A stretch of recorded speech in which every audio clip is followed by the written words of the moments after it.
Assalamualaikum, salam sejahtera. Saya Syafizan Johari. Malam ini agenda awal ini kita akan berbincang mengenai penyatuan dan pembinaan semula Palestin. Dan untuk itu saya kenalkan Profesor Dr. Al-Fatah Al-Waisi, iaitu Profesor Hubungan Antarabangsa dan Pensyarah Kehormat Universiti Utara Malaysia.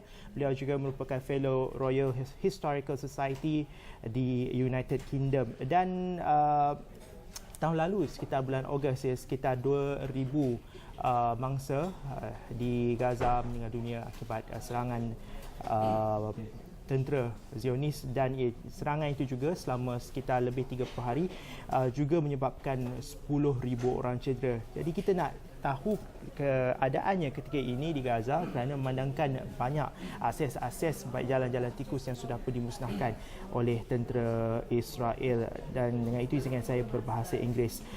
Professor, thank you for being with us today. Pleasure.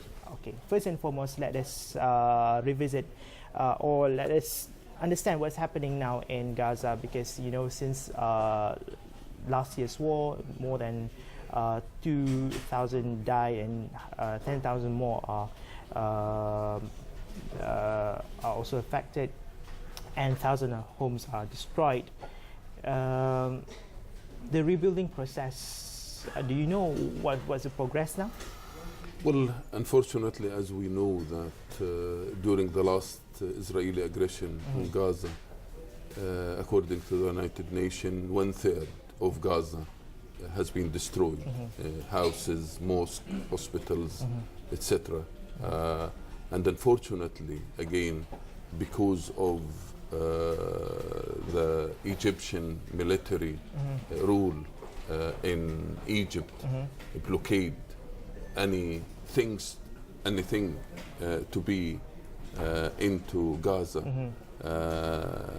The Abdel Fattah al-Sisi and his authority did not allow anything to enter, and this means there is no building material, no progress, no building at all has been developed in Gaza since the last Israeli aggression. And what's the fate of these people who are displaced by the aggression of the Israelis? Well, unfortunately, we are in the winter now in Gaza, and the whole West Asia is going during a severe snowing weather in the area, and that resulted because a lot of people are homeless and they don't have place to stay. We just several weeks ago there was several children have been died as a result of this cold weather, and they are homeless and they don't find accommodation to live there. So it's yani after the aggression and the preventing the Egyptian military authority of entering anything, it's become with the weather so difficult for people to live. So basically the surrounding or the what's happening globally does not help the situation in Gaza and other part of Palestine, in Baltimore, for instance. The situation in Egypt, as well as the new development in Syria, is also not helping the situation in Gaza. Absolutely, I think if you need to look at it from the international level, I think what is happening in Egypt and what is happening in Syria directly and indirectly affected what is happening in Beit al-Maqdis and what is happening in Gaza. I think the Israelis, they are trying to take an advantage of the success management of the Arab Spring, or the first wave of the Arab Spring. The Americans, they are successful in managing the sort of Arab Spring, and this is leading to what we have seen of the killing of innocent individual by Bashar al-Assad and his regime continuously for 4 years. So the Israelis feeling they have an upper hand and they are more secure, and I think this is thanks to Abdel Fattah al-Sisi and support he's doing. He is a hero for the Israelis. Unfortunately, this is what if you read the newspaper, the Israeli newspaper, they are talking very openly. What he is doing for us is a great achievement, and this is why they have a free hand. They are doing what they are doing in Al-Aqsa Mosque. Gaza is significant and important, but I think the central point and the core point is in Bayt al-Maqdis and the Masjid al-Aqsa. And the Masjid al-Aqsa is in a daily a daily attack by the Israelis. Your viewers might surprised to know that in all Aqsa Mosque in all the gates in Al-Aqsa Mosque, there is Israeli soldiers preventing anyone under the age of 50 to enter into Al-Masjid Al-Aqsa. And this is very serious, and unfortunately Muslims are not waking up to this reality. Even OIC, they are not doing anything to help the Muslims in Al-Aqsa Mosque. Our sisters in Al-Aqsa Mosque, they don't have any weapons in their hand. When they see an Israeli settlers, they start shouting Allahu Akbar, Allahu Akbar, and as a result they are being arrested and they are taken in custody, and then they issue an order that they are not allowed to enter and to come near Al-Aqsa Mosque for weeks. So these murabitin in Al-Masjid Al-Aqsa is doing what they are doing, but unfortunately the Israelis, as I said, taking the advantage of what is happening in Egypt and what is happening in Syria to advance their Zionizing Al-Aqsa Mosque, and probably destroying. 25 years ago we used to say Al-Aqsa Mosque in danger. I think Al-Aqsa Mosque now, we might woke up one day and it is not there, unfortunately. All right, we will try to we'll try to find maybe or suggest a solution of this issue. We're going to have to take a short break for a while, dan kita akan kembali lagi selepas ini.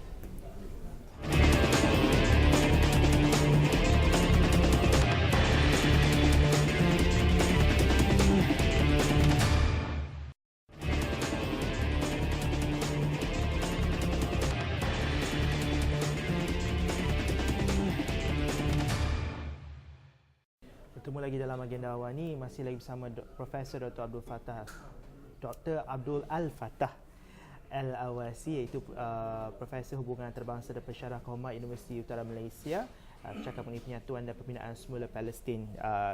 So the current situation, the current global situation, the current regional situation in the Middle East really is not helping the Palestine, and what happened is Israel now is in the forefront of the situation. So do you see any easy solution to this? It's not easy, I know.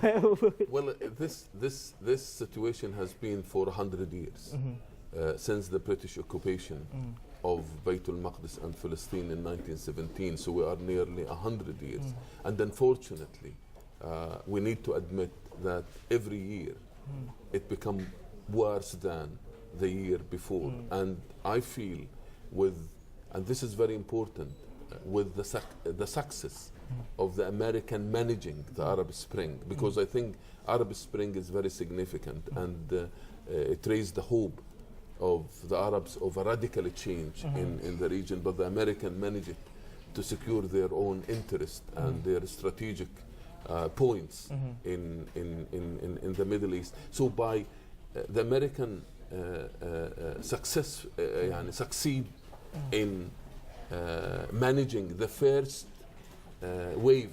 I consider this is a wave because the revolution is a continuation. If we look at the French Revolution, it did not succeed in 1 year.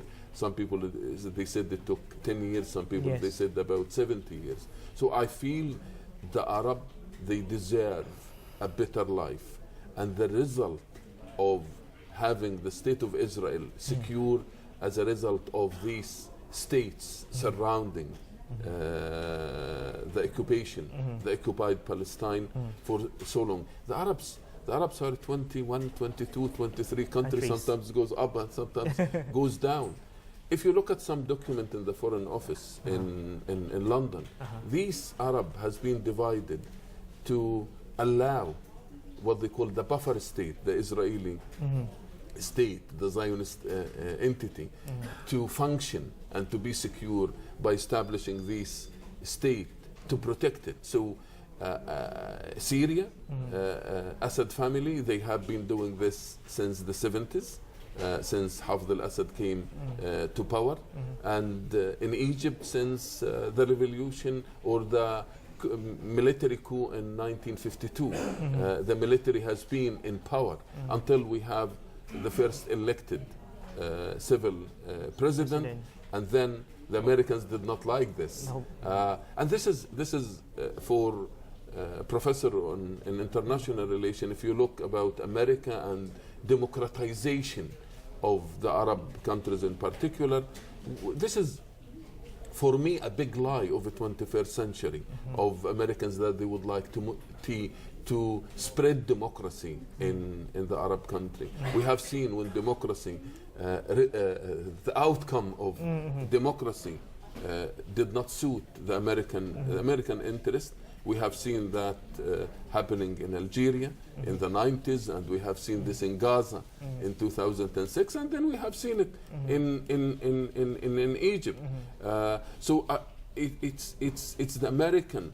The American, they have a particular interest in the Middle East. The Middle East is a vital region for them, and as I said, according to this documents in the Foreign Office, they need a buffer state, and Israel for them is a buffer state. I would like to draw your attention to Saudi Arabia. It's President Obama just established a new relationship with the new king, King Salman. And would this give any significant impact to the region, and later would of course impact the Palestine? Well, a change in a royal family will not make a change in the foreign policy towards Palestine and towards any other country. Yes, there is a serious division within the royal family, but we don't need to read too much into this division in Saudi Arabia, and I don't think there will be much change in the foreign policy of Saudi Arabia. Saudi Arabia, unfortunately, they have been taking the moderate Islamists like the Ikhwan, the Muslim Brother, as a terrorist organization. The United Arab Emirates is the same, considering, and I think this is going too far in tackling the issue of what they call radicalism, extremism, etc. So I can't see there is much a change in Saudi Arabia attitude towards the Palestinian, and there is some historical fact related to this matter. The Saudis also, they are playing, unfortunately, not a good role in Syria, but in Egypt they are supporting the military coup. The late King Abdullah, he financially give billions of dollars to Assisi to make sure this is a successful military coup. Because the military coup, I argue, it was planned by the Americans and the Israelis in Egypt. It has been financed by Saudi Arabia and the United Arab Emirates and some of the Gulf region, and then the actors were the Egyptian military and the media in Egypt play a role, and they are still playing a role in that sense. All right, we have to take another short break for a while, and when we come back, we're going to talk about how we, even though we're not part of the Gulf region, but still we're a prominent Muslim country, of course, and want to play our part. And how do you think Malaysia could play its part here, since the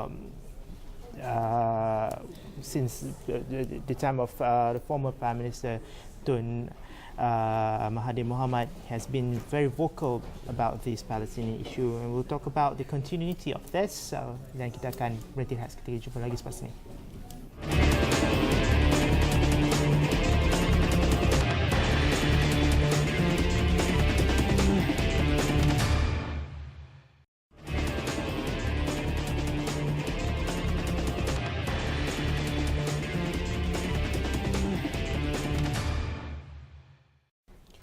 Bermula lagi dalam agenda awal ni, masih lagi bersama Profesor Dr. Abdul Al-Fatah Al-Alwaisi, iaitu Profesor Hubungan Antarabangsa dan Pensyarah Kehormat Universiti Utara Malaysia, bercakap penyatuan dan pembinaan semula Palestin.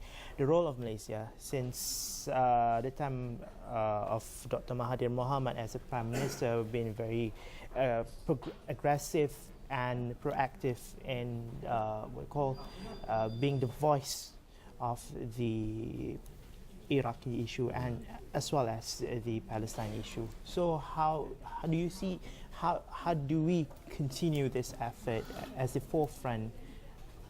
Well, I think Malaysia is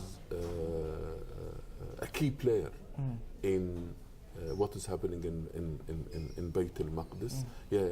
Some people might look at it, it's far away from Bayt al-Maqdis and Palestine, but I think Malaysia can play a major role in things related to Bayt al-Maqdis, and I will give you an example which I'm involved with, which is the establishment of the first knowledge institute, research-led institute in the whole of the Muslim universities, has been established at University of Malaysia, UUM, 2 years ago, and it was officially opened by Dr. Mahathir last summer in August. And in his remark, he said it's a shame that the Muslim country, this is the first institute, while there is so many centers of Jewish studies around the globe. Yep. And this is the first Muslim initiative, research-led institute on Bayt al-Maqdis, the first one not in Southeast Asia, but in the whole of the Muslim country. There is no single one in Palestinian university or in an Arab university. So this means Malaysia is waking up to the importance of knowledge in building knowledge, and I mean by knowledge here not information. Information you can Google anything, you can get anything you like.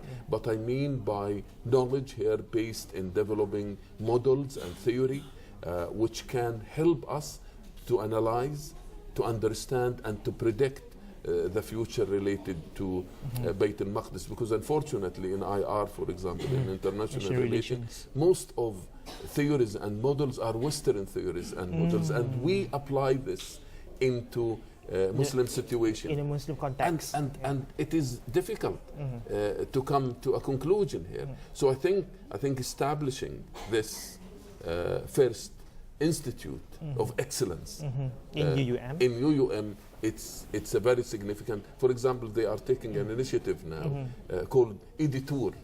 Editor is to educate the Malaysian about the importance of Bayt al-Maqdis and the surrounding area. For example, they are taking them for Umrah, for Mecca and Medina, and then taking them to Istanbul. And Istanbul is very significant because Bayt al-Maqdis was under the Ottoman rule for 400 years, and there is a lot of connection here.